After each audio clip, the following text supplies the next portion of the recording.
Neste episódio da websérie Me Convença a Investir na Sua Empresa, você vai conhecer um pouco mais sobre a Azul. Desde que a empresa iniciou as operações no Brasil, em dezembro de 2008, a companhia aérea não poupou esforços para diversificar a malha aérea e ampliar a presença pelo país. Com 162 aeronaves e cerca de 12 mil funcionários, a Azul possui 200 rotas e voa hoje para mais de 130 destinos diferentes. Com aproximadamente um terço do mercado brasileiro de aviação civil em termos de decolagens, a empresa crava sua presença como a terceira maior companhia aérea do Brasil. A estreia das ações da Azul só aconteceu depois de 3 tentativas. Em 2017, a companhia fez abertura de capital na Bolsa de Valores brasileira e o IPO movimentou cerca de 2 bilhões de reais na época. Como o setor aéreo foi um dos principais prejudicados por conta da pandemia da Covid-19, Alex Malfitani conta um pouco mais sobre a Azul e por que você deveria investir na empresa. Acompanhe a seguir a entrevista com o CFO da Azul. E aí, vai investir?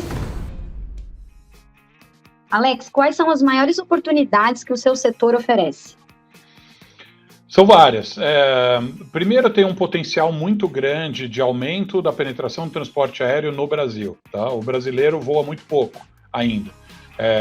Basicamente, na média, é meio voo por ano per capita. Né? São 100 milhões de voos para 200 milhões, grosso modo, de brasileiros. Agora, se você for olhar em termos de viajantes únicos, em termos de CPFs, provavelmente é algo como 20 milhões. Né? Então, você tem uma massa de brasileiros que voam de maneira muito infrequente ou que nunca voam.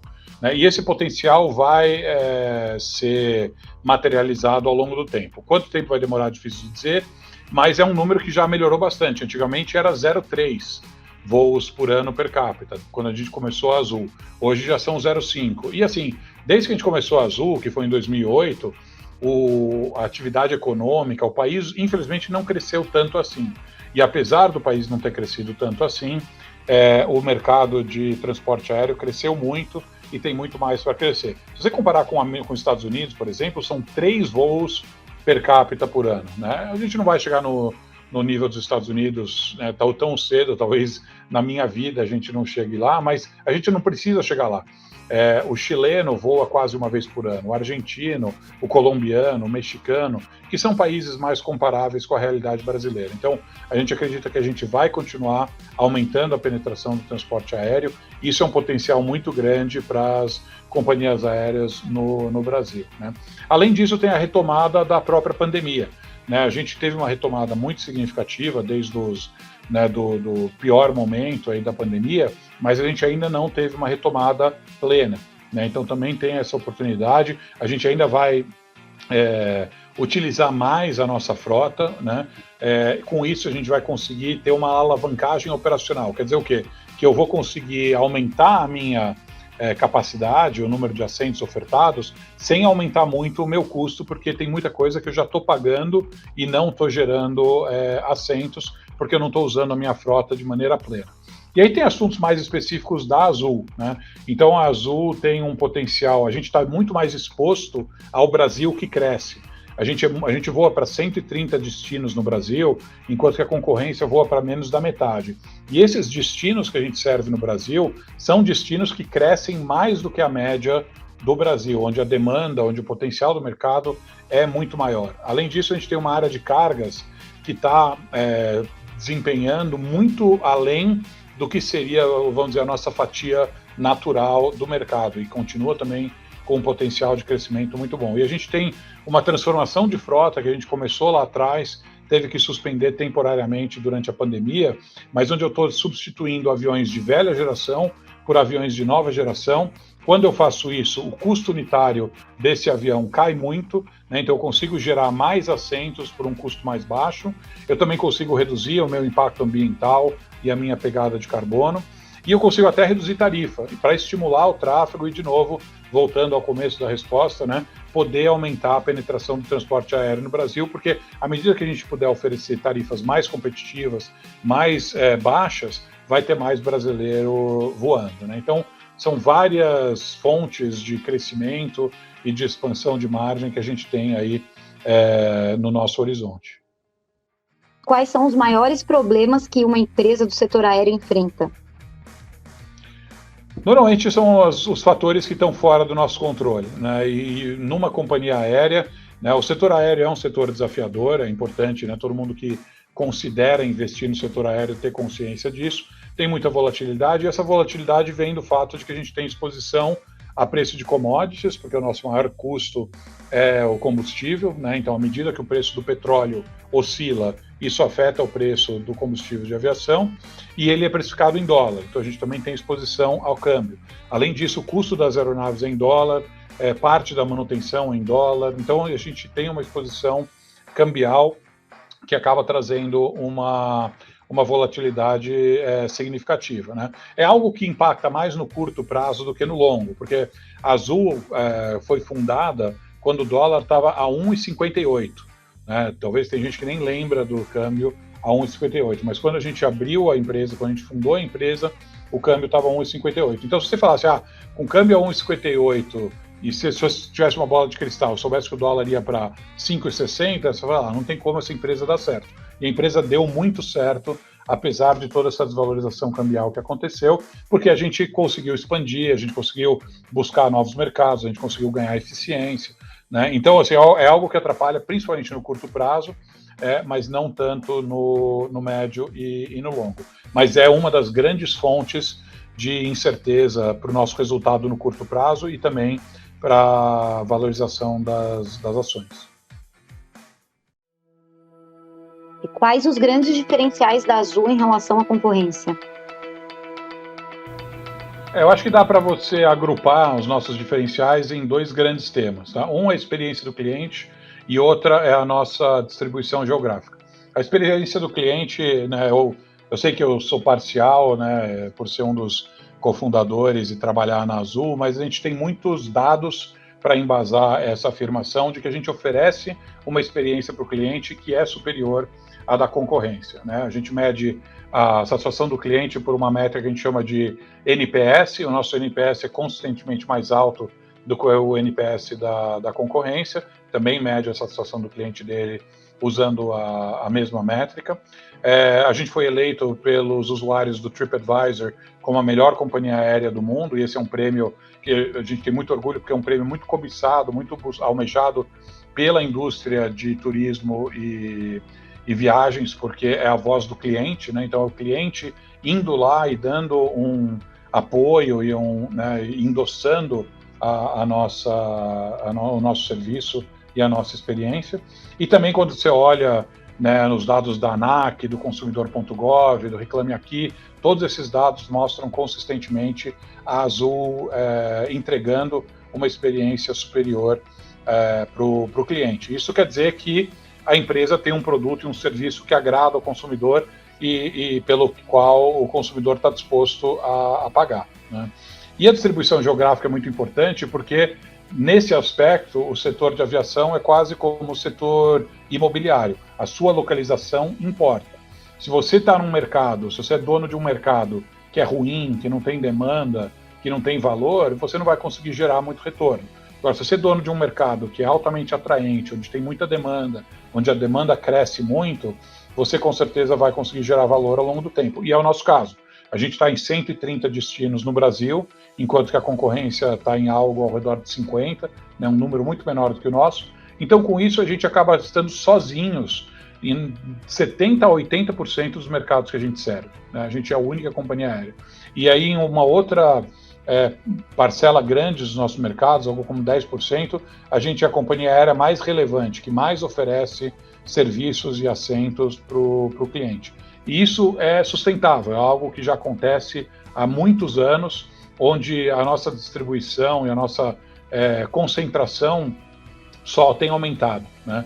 Então, mesmo com os nossos números sendo públicos, mesmo a gente mostrando margens maiores do que a concorrência não veio para cima da Azul porque ela não consegue fazer isso de maneira sustentável, né? Um dos motivos que a gente consegue fazer isso é que a gente tem uma frota diversificada, né? A gente tem vários tipos de aeronaves e isso é estratégico porque você precisa ter vários tipos de aeronaves para conseguir servir vários mercados de tamanhos diferentes. Então, a nossa malha é mais ampla porque a nossa frota é mais diversificada. E para você tentar replicar esse modelo de negócio é muito complicado, é muito difícil, demora muito tempo, demanda muito capital, então a gente acredita que essas vantagens competitivas são sustentáveis.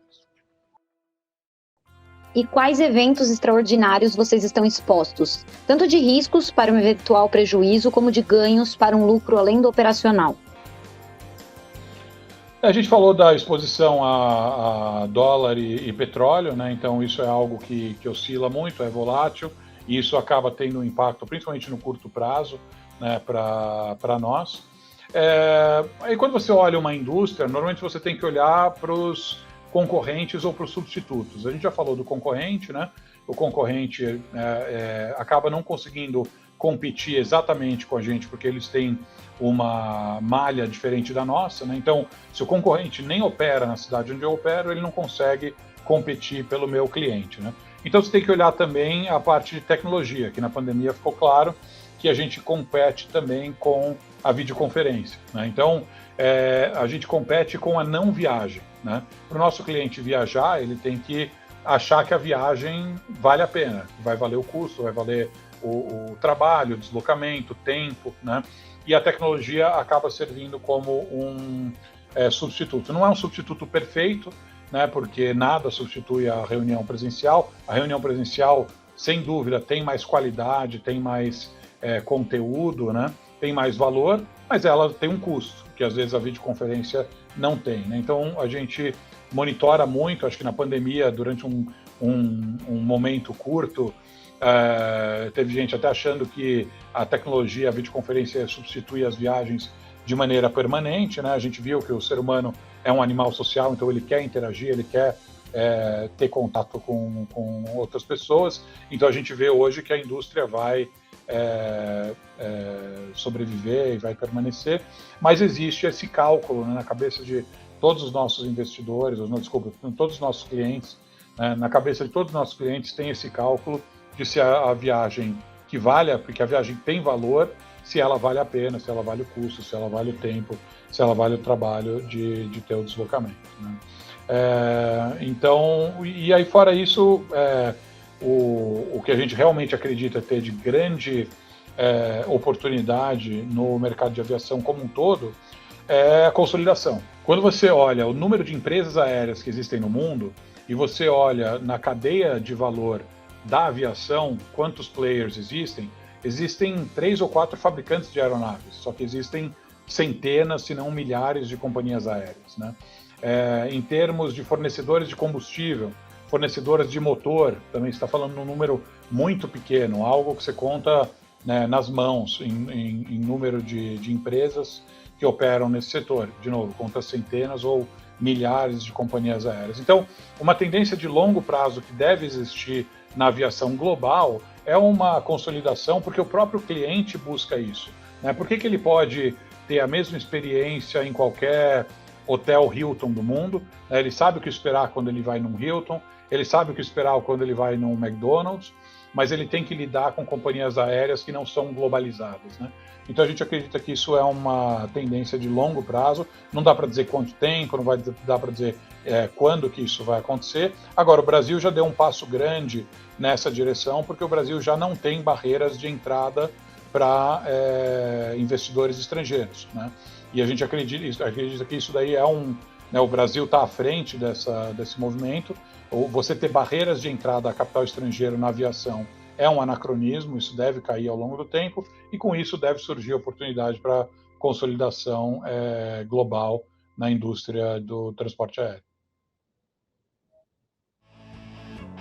Alex, me explica um pouco sobre a política de pagamento de dividendos da companhia?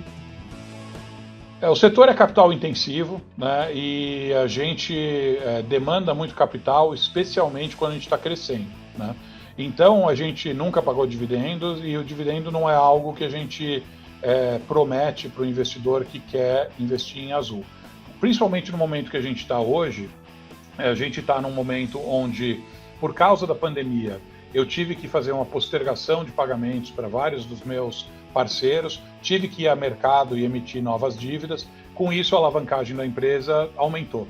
A gente vai desalavancar ao longo dos próximos anos, né, de maneira consistente, mas até eu chegar no nível de alavancagem que que a gente tinha pré-pandemia, a gente não vai nem considerar o pagamento de dividendos, tá? Isso é algo que a gente é muito transparente,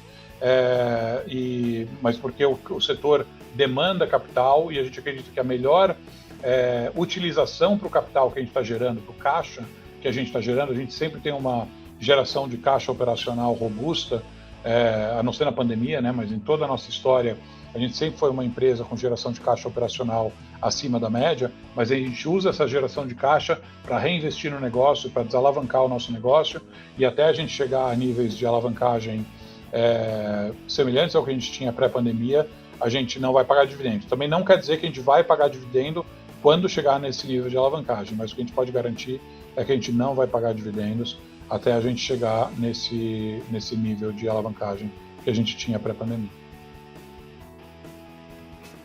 Quanto a empresa está alinhada aos critérios ESG? ESG é uma iniciativa e um movimento que a gente vê com muitos bons olhos, porque sempre fez parte do DNA da Azul, mas agora com os investidores também colocando um foco na questão ESG, a gente vê uma facilidade muito maior de investir em programas e iniciativas que melhoram os nossos índices ambientais, sociais e de governança, né?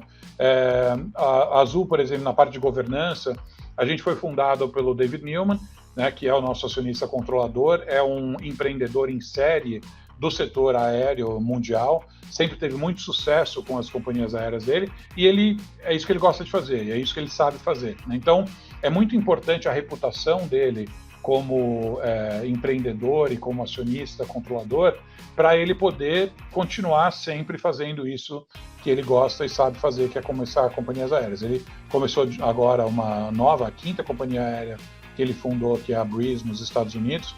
Então ele sempre teve um foco muito grande de respeito ao acionista minoritário, porque ele sabe que a reputação e o histórico dele como acionista, como empreendedor, é muito importante para poder continuar viabilizando a criação de novas empresas aéreas, continuar viabilizando o acesso ao mercado de capitais, que, como eu falei, é algo essencial para uma empresa do setor aéreo, porque o setor é capital intensivo, né?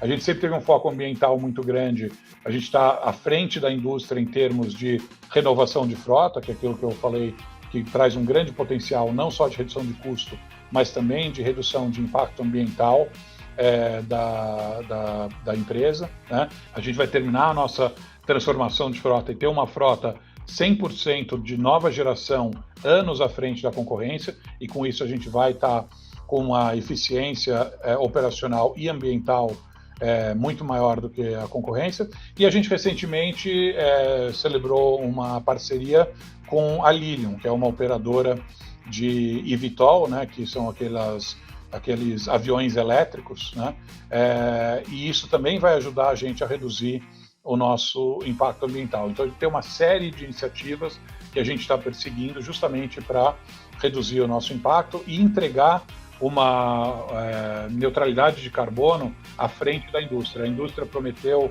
entregar de ser neutro em termos de geração de carbono em 2050, e a Azul tem uma meta de chegar à neutralidade em 2045, justamente porque a gente já tem um número de iniciativas aí que a gente está perseguindo à frente da concorrência, né? E o lado social começa pelo próprio modelo de negócio da Azul. O fato de a gente voar para 130 destinos no Brasil traz conectividade para o país, faz com que as pessoas nesses destinos tenham acesso a mais empregos, a mais negócios, a uma qualidade de vida maior, a um tratamento médico. A gente transporta centenas de órgãos para transplante todos os meses, justamente porque a malha aérea, o serviço que a gente presta, tem um valor social também muito grande. Fora as iniciativas que a gente apoia, uma delas é o Outubro Rosa, a gente está em outubro, né? Então é apropriado lembrar isso, é uma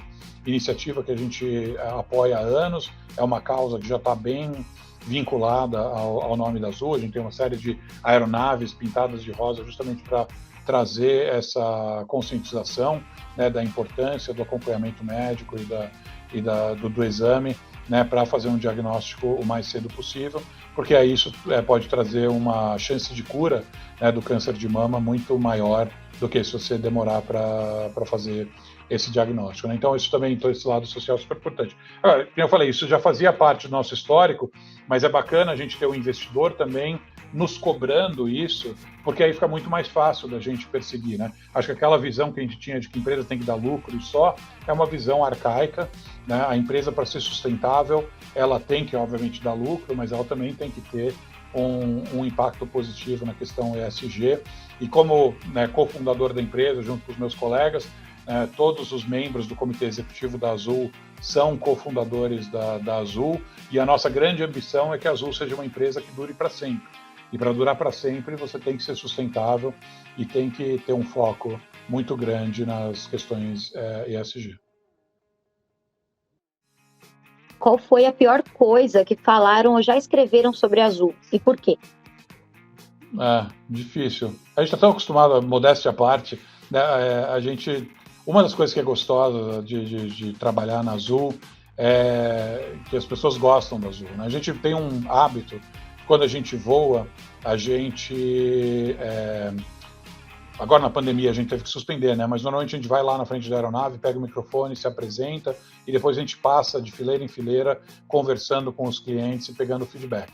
Num voo com 100 clientes, talvez 10 ou 15 pedem para falar com a gente e 80% dos clientes elogiam ou a empresa ou a iniciativa que a gente está fazendo de falar com os clientes. É óbvio que sempre tem algum cliente que passou por algum obstáculo, alguma dificuldade, a gente não é perfeito, né? A gente tem plena consciência disso, a gente busca sempre a perfeição, mas a gente sabe que a gente não alcançou. Então, se a gente teve algum problema de atraso, cancelamento de voo, extravio de bagagem, a gente trata aquele cliente como se ele estivesse fazendo aquela reclamação por qualquer canal de atendimento. E às vezes é desconfortável fazer isso, né? Porque, por exemplo, você vai num voo que está atrasado, 1 hora de atraso, né? E você vai lá na frente se apresentar e agradecer todo mundo por estar voando, não é todo mundo que está num humor positivo e favorável por causa do atraso, né? Mas faz parte do nosso procedimento, né? Então, mesmo quando o voo não é perfeito, a gente também faz isso. E acho que é isso que talvez me lembra que talvez não é uma situação tão agradável, porque às vezes a gente pisa na bola. Quando a gente pisa na bola, a gente tenta admitir o erro e a gente tenta corrigir o erro, né? E para capturar aquele cliente, para manter ele fiel à Azul. E acho que esses são os momentos mais desafiadores, mas também são os momentos mais recompensadores, porque quando você consegue trazer de volta aquele cliente para a Azul, é algo muito, muito bacana.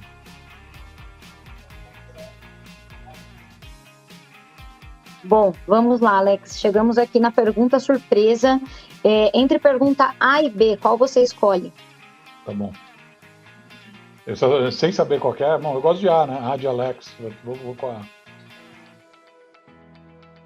Bom, as ações da Azul acumulam queda de 32,8% no Ibovespa em 2021. Existe alguma estratégia da companhia para reverter esse número? A ação é volátil, né? Como eu falei, o fato da Azul ser uma companhia aérea no Brasil, a gente está exposto ao preço do petróleo e a gente está exposto ao câmbio, né? Então, isso traz uma volatilidade intrínseca ao preço da nossa ação, o que é super importante para o investidor ter plena consciência disso, porque a gente pode estar fazendo um trabalho belíssimo, perfeito, executando todas as iniciativas que a gente se propôs a fazer, e uma oscilação no preço do petróleo ou no preço do combustível, do dólar, pode fazer a ação também oscilar no curto prazo, né?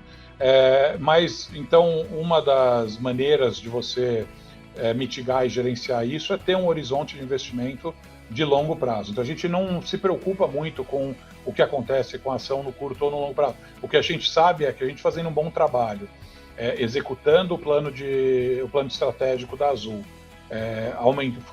trazendo crescimento para a empresa, fazendo a expansão de margem que a gente sabe que a gente consegue fazer, naturalmente a gente sabe que esses resultados vão se refletir no preço da ação. Talvez não hoje, talvez não amanhã, mas com certeza, né, o mercado sabe fazer conta, e se eu estou consistentemente entregando crescimento com expansão de margem, que é o que a gente vem fazendo, a gente sabe que o preço da ação vai refletir essa matemática, né?